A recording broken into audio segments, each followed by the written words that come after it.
Buongiorno a tutte le croccettine di Sayubi Crochet.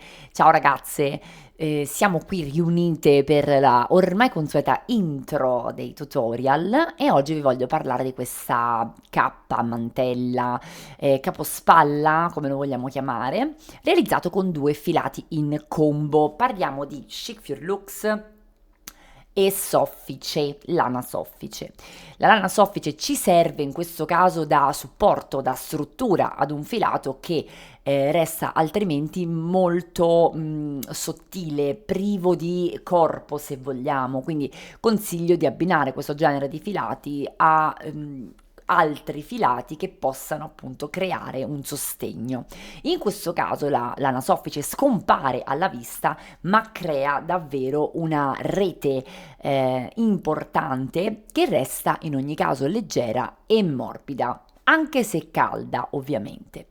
Quello che poi abbiamo davanti è un progetto che, dato il colore, può sembrare molto festaiolo, ma come vedete dalle foto, se abbinato ad un contesto un po' più formale, magari con dei colori un po' più classici, diventa un accessorio in più che dà un twist a un outfit senza però sembrare chissà quanto festaiolo e appariscente. Molto spesso noi cadiamo, no, in queste trappole e non acquistiamo, non realizziamo dei capi che ci possono sembrare molto pittoreschi, non considerando il fatto che basta saperli abbinare con coscienza per poterli davvero utilizzare molto più di quello che faremmo normalmente. Spero che questo tutorial vi piaccia, vi aspetto nei commenti con le vostre impressioni e vi do appuntamento al prossimo. Ciao a tutti e benvenuti in questo nuovo video. Io sono Sayubi Crochet ed oggi vi presento questo coprispalla super sparkling. Guardate che meraviglia! Possiamo addirittura, allungando un po' la lavorazione, arrivare a realizzare una mantellina chiusa. Che cosa ne pensate? Io sono già innamorata di questa texture. Per realizzare questo progetto io mi sono munita di 100 grammi di lana soffice della Tresfere variante Bordeaux, si tratta di un 50% pura lana e un 50% acrilico Dralon, e poi ho utilizzato 250 grammi di filato Chic Fur Lux, sempre nella variante Bordeaux, 80% poliestere, 20% lurex. Una taglia 40-42 che poi ovviamente andremo a riadattare in base alle nostre esigenze, ma tranquille perché nel tutorial vi spiegherò tutto. Per realizzare questo progetto io mi sono munita anche di un uncinetto numero 5, ago da lana marca Punti Forbici, e direi che siamo assolutamente prontissime per iniziare. Lavoreremo questo progetto interamente a due capi per dare proprio questa sensazione di fluffy e morbidezza. Quindi prendo da una parte il mio gomitolo di lana soffice e dall'altro il mio Chic Fur Lux. Faccio un nodino iniziale e vado a prendere la mia circonferenza della testa, realizzando una catenella senza multiplo che raggiunga quella dimensione.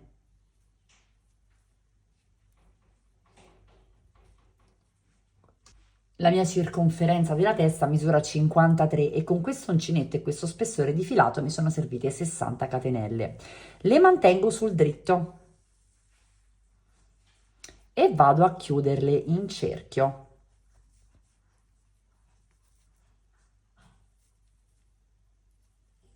A questo punto io comincio a realizzare il mio sprone tondo. Per poterlo fare mi alzo con 3 catenelle perché ho intenzione di lavorare questo progetto a maglia alta e ogni 5 punti, senza badare troppo a far coincidere la fine con l'aumento, vado a realizzare un aumento. Il primo punto naturalmente è costituito dalle mie 3 maglie alte, seconda maglia alta, vado avanti fino a 5. 3,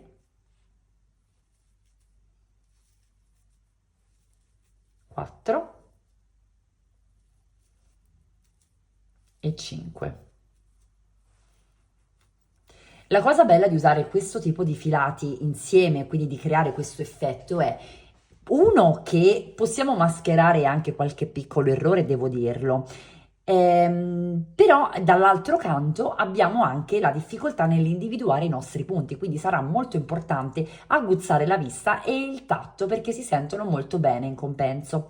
Ho realizzato quindi le mie prime 5. Nel punto successivo, filo sull'uncinetto, vado a realizzare 2 maglie alte, quindi realizzo un aumento in questo modo e procedo la mia lavorazione nel mio tondo di 5 in 5, quindi 5 maglie alte, un aumento, 5 maglie alte, un aumento e poi vado a concludere il mio giro. Se non concludo con l'aumento, poco importa, il bello dello sprone tondo è che è davvero molto molto versatile, quindi non c'è bisogno di fare chissà che calcoli almeno all'inizio. Completato il nostro primo giro, realizzeremo sopra un giro di maglia alta, lavorando i punti così come si presentano, senza fare alcun tipo di aumento.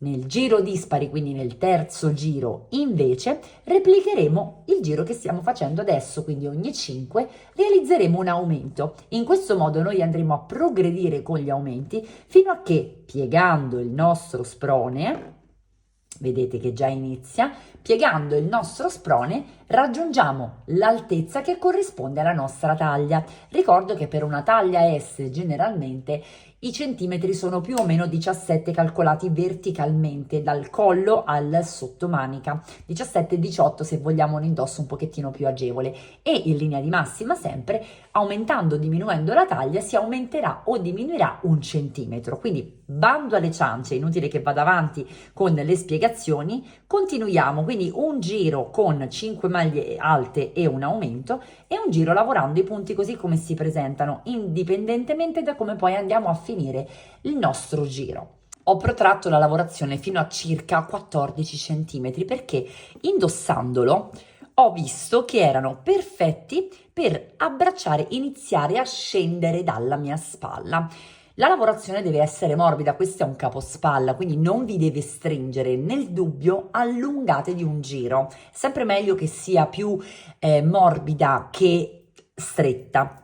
Fatto questo, proseguiamo la nostra lavorazione in giri lavorando una maglia alta in ogni punto, quindi scendiamo semplicemente senza aumentare più.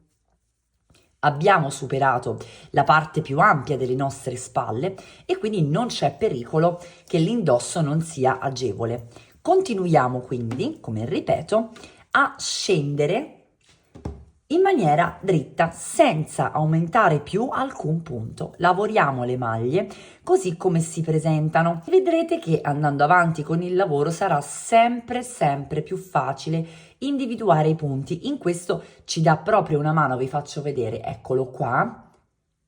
Ci dà proprio una mano il filato che accompagna la nostra chic, quindi parliamo della lana soffice che resta visibile nella parte appunto posteriore del punto. Riusciremo senz'altro a individuare i nostri punti, vedete? E non ci sarà bisogno di contare. Volendo possiamo anche omettere di inserire il marker perché quando si alza il lavoro, vedete, lo scalino è abbastanza evidente. Nel dubbio possiamo sempre marcarci il nostro primo punto in modo da non perdere assolutamente i giri. Continuiamo in questo modo, scendendo appunto in maniera dritta senza aumentare più finché non raggiungiamo, provandoci il capo, quindi indossatelo ogni 2-3 giri, la lunghezza che desideriamo. Ho protratto personalmente la lavorazione per 27 cm, tanti me ne servono per andare a raggiungere la lunghezza che desidero. Ho semplicemente chiuso il mio giro ultimo con una maglia bassissima, ho fatto una catenella di sicurezza e poi ho tagliato il filo e infine l'ho nascosto. Guardate che meraviglia di texture! Scompare completamente il punto e ci rimane questa morbidezza e questo effetto super sparkling. Ora andiamo a vederlo indossato nel manichino. Ed eccolo qua, in tutto il suo splendore, il nostro coprispalla. Vedete che io mi sono fermata praticamente al sottoseno. Ovviamente ognuna di noi ha la sua preferenza, possiamo anche addirittura allungare leggermente la nostra creazione fino al gomito in modo da avere un indosso quasi come fosse una mantellina. Io ho deciso di fermarmi al coprispalla perché ho immaginato che potesse essere un alleato perfetto per tutto quello che può riguardare qualche serata fuori, ci aiuta a poter indossare i nostri abitini magari un pochino più leggeri con abbastanza sicurezza, perché il filato sottostante, quindi la lana soffice, ci assicura una coprenza e un isolamento termico non indifferente. In accoppiata poi con questo chic fur looks, devo dire che ci lascia davvero a bocca aperta. Guardate che bella nuance. Scompaiono i due fili insieme per creare questo matrimonio a dir poco meraviglioso. Sono curiosa di sapere che cosa ne pensate voi. Fatemelo sapere nei commenti, io vi aspetto come sempre al prossimo tutorial.